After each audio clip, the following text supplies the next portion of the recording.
রাতে বাড়ি ফেরার পথে এক মহিলাকে ছুরির কোপ, চটকলে কাজ সেরে সাইকেলে বাড়ি ফিরছিলেন শ্রাবণী মালিক নামে ওই মহিলা এবং বাড়ির কাছাকাছি তাকে দাঁড় করিয়ে তার গলায় ছুরি মারে দুষ্কৃতীরা।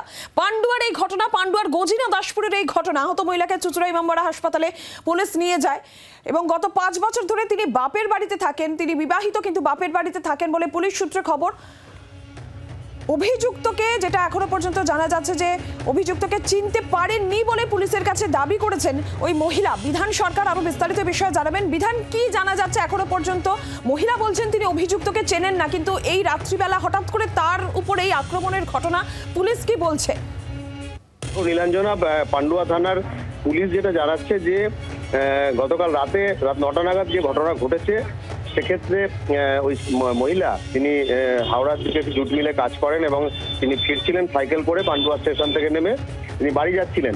বাড়ির খুব কাছাকাছি ঘটনা ঘটেছে এবং সেখানে তাকে পিছন থেকে দাঁড় করানো হয় ডেকে, তারপর তার গলায় কিন্তু ছুরি চালানো হয় এবং পুলিশের যেটা অনুমান, কোনো পরিচিত ব্যক্তি কিন্তু এই ঘটনা ঘটিয়েছে।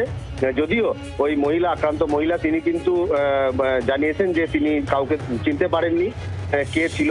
তবে পুলিশ কিন্তু এই ঘটনার পরই তদন্ত শুরু করে এবং মহিলা, আক্রান্ত যে মহিলা, তাকে নিয়ে গিয়ে হাসপাতালে ভর্তি করানো হয় এবং মহিলা, যেটা জানা গেছে যে গত 4-5 বছর ধরে তিনি তার বাপের বাড়িতেই থাকছিলেন। এই আহত অবস্থায় তাকে কিন্তু যখন হাসপাতালে নিয়ে যাওয়া হয় তখন তার বাবাও সেখানে গিয়েছিলেন। তিনি ঘটনা শুনে জানিয়েছেন যে তার মহিলার সঙ্গে তিনি কথা বলেছেন, তার মেয়ের সঙ্গে, কিন্তু সেখানে। ধন্যবাদ তোমাকে।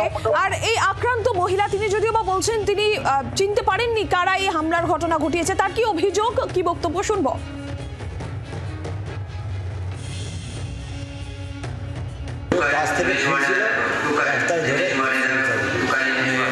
কে মেরেছে জানা যাচ্ছে? সেরকম কিছু বুঝতে পারি। মেয়ে চিনতে পারছে না? মেয়ে যখন চিনতে পারি না, আমরা তো বাড়িতে ছিলাম, আমাকে একজনকে খবর দিল, তারপরে দেখি যে এরকম, মানে কি অবস্থায় দেখলেন মেয়েকে তখন? কি যখন তখন ওই রাস্তার লোকে একটা অটো যাচ্ছিল, সে আমার বউ ছেলে নিয়ে বাড়ি যাচ্ছে, তো যখন নামিয়ে রেখে হসপিটালে নিয়ে আসছে, আমি সেই অবস্থাতে গাড়িতে নিয়ে চলে এলেন?